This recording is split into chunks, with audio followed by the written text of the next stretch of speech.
నమస్తే. శ్రీ గురుభ్యో నమః. శ్రీమాత్రే నమః. ఆదిత్యాయ చ సోమాయ మంగళాయ బుధాయ గురు శుక్ర శనిభ్యే రాహవే కేతవే నమః. ప్రేక్షకులందరికీ నమస్కరిస్తూ మనం ప్రతి మాసం చెప్పుకునేటువంటి మాస పక్ష ఫలాలు.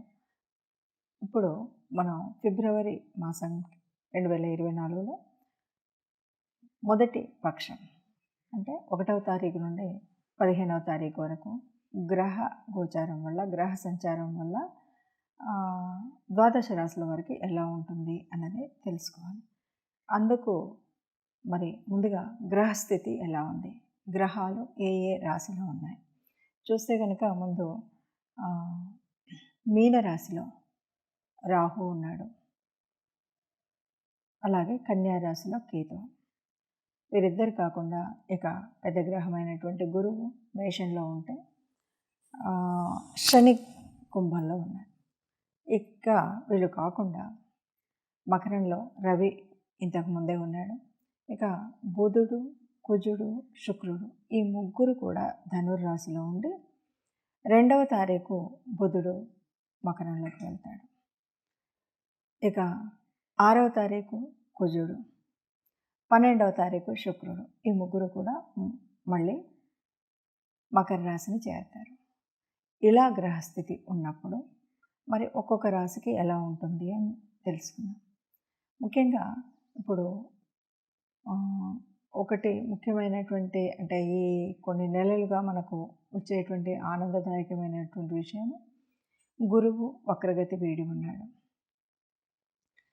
ఇక ఇలా ఉన్నటువంటి పరిస్థితుల్లో మనకి ఇంతకు ముందు చెప్పుకున్నట్టే శని యొక్క సంచారం కానీ, కుజుడి యొక్క సంచారం కానీ ఇవి జరుగుతున్నటువంటి వాటి ప్రకారంగా జరిగేటువంటి మన మీద పడేటువంటి ప్రభావం ఎలా ఉంటుందని చెప్పే ముందు ఒక్క విషయాన్ని స్పష్టంగా చెప్పుకోవాలి. గోచారం అంటేనే ఇది చంద్రుడి ఆధారంగా చెప్పుకునేటువంటి ఫలితం. కాబట్టి గోచారానికి జన్మజాతకానికి కొద్దిగా వ్యత్యాసం ఉండడం అనేటువంటిది సహజమైనటువంటిది. అంతేకాకుండా ఈ గోచార రీత్యా మనం పరిశీలించినట్టయితే కోటాను కోట్ల మందిలో కేవలం కొంతమందికి మాత్రమే యాక్యురేట్గా ఇది పూర్తిగా కలిసినట్టుగా కనిపిస్తూ ఉంటుంది. ఇలా తేడా ఉంది ఎందుకు అంటే నిజానికి మన జన్మజాతకంలో ఉన్నటువంటి గ్రహాల యొక్క దృష్టి కానీ లేకపోతే యుతి కానీ వీటిని బట్టి ఉంటుంది.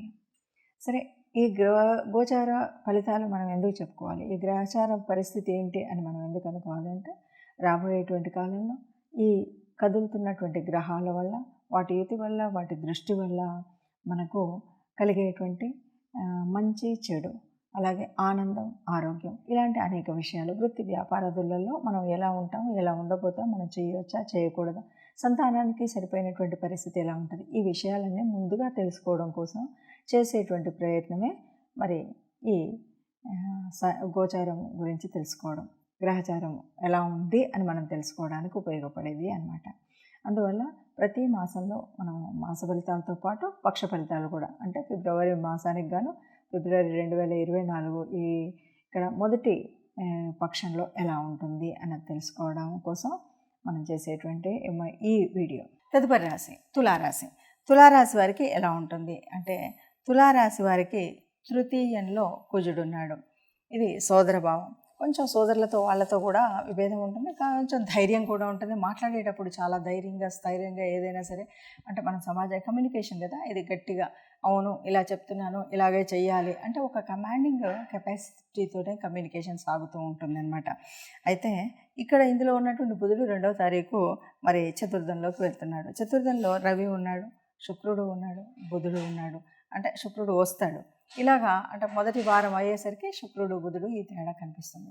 మరి ఇలా ఉన్నప్పుడు ఎలాగా ఉంటుంది అంటే చతుర్థంలో రవి ఉన్నప్పుడు ఎట్లా ఉంటుంది కుటుంబ స్థానం అంటే మనం చెప్పిన మాటే వినాలి, మనమే రాజు, మనం చెప్పిన మాట తప్ప మనం ఎవరి మాట వినాల్సినటువంటి పరిస్థితి ఉండదు, అందరికీ మనం చెప్పినట్టే నడవాలి అనేటువంటిది.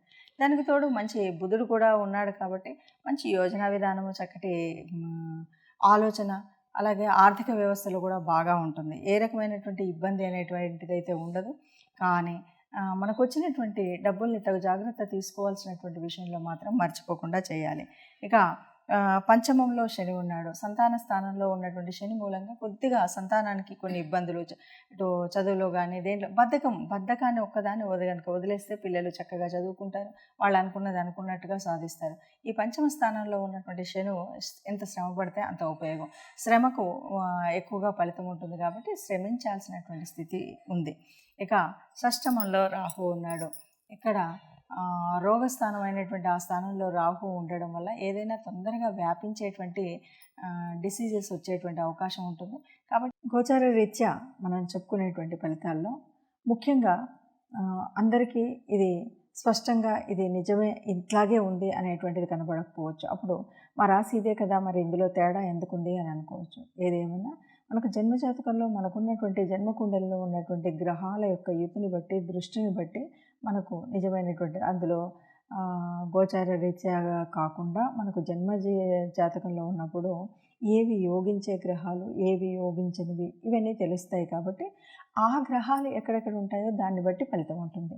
ఎవరైనా సరే పూర్తిగా నిజంగా వారి జీవిత విశేషాలు తెలుసుకోవాలి, లేదా వారి ఉద్యోగం గురించి, వారి సంతానం గురించి, వారి వివాహ విషయాల గురించి, లేకపోతే వైవాహిక అనుబంధం ఎలా ఉంటుంది అంటే తప్పనిసరిగా వారు ప్రత్యేకించి వారి జన్మజాతకాన్ని, లేకపోతే జన్మజాతకం లేదండి మాకు అంటే పుట్టినటువంటి తేదీలు అవి ఉంటాయి కాబట్టి వాటిని తీసుకుని వెళ్ళి మీకు నచ్చినా తెలిసినా మీకు బాగా ఉంది అని అనిపించినటువంటి జ్యోతిష్యుల దగ్గరికి వెళ్ళి మీరు పూర్తిగా పరిశీలింప చేసుకున్నట్టయితే తప్పకుండా మీ రాబోయేటువంటి కాలంలో అసలు పరిస్థితి ఎలా ఉంటుంది, దానికి ఏమైనా పరిహారాలు ఉన్నా, లేకపోతే ఏవైనా చిన్న చిన్న దోషాలను తిప్పికొట్టడం కోసం చేసేటువంటి పనులు మనం అది దైవానుగ్రహం కావచ్చు, లేకపోతే నవగ్రహాల అనుగ్రహం కావచ్చు, వాటిని పొందేటువంటి ప్రయత్నం చేయడం. దానికోసం దాన ధర్మాలు ఉంటాయి, దేవతా సందర్శనాలు ఉంటాయి, లేకపోతే పూజలు ఉంటాయి. ఇలా మనం ఏదో ఒకటి చేసుకుని మన యొక్క గ్రహస్థితి అలా ఉన్నప్పుడు దాన్ని శాంతింప చేసుకోవడం కోసం చేసినట్టయితే సరిగ్గా ఉంటుంది.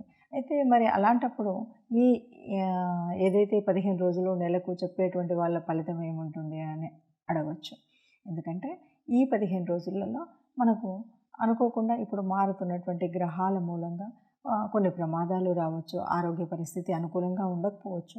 కానీ అది చిన్నదే కదా అని వదిలేయడానికి వీలు లేకుండా ఆ తగు జాగ్రత్త తీసుకోవడానికి, మీకు ఉపయోగపడడానికి, అలాగే కొన్నిసార్లు వివాహానికి మంచి సమయం రావచ్చు, ఇలాంటివన్నీ వస్తాయి. కాబట్టి ఇది దశాంతర్దశలో నిర్ణయించబడేది అయినప్పటికీ కూడా ఇప్పుడు మనం ఏమేమి ప్రయత్నాలు చేయాలి, చేయకూడదు అనేటువంటిది తెలుసుకోవడం కోసమే ఇప్పుడు మనం చెప్పుకున్నటువంటి. కాబట్టి అందరూ కూడా ఏ కష్టం రాకుండా సుఖంగా మీ గ్రహరీతులు ఎలా ఉన్నా సరే మనం చేసేటువంటి దాన ధర్మాలు, సత్కార్యాల మూలంగా అందరూ సుఖంగా వర్ధిల్లాలని కోరుకుంటూ సుఖ సంతోషాలతో అందరూ ఉండాలి, అందులో మనము ఉండాలి. సర్వే జనా సుఖినో భవంతు. నమస్తే.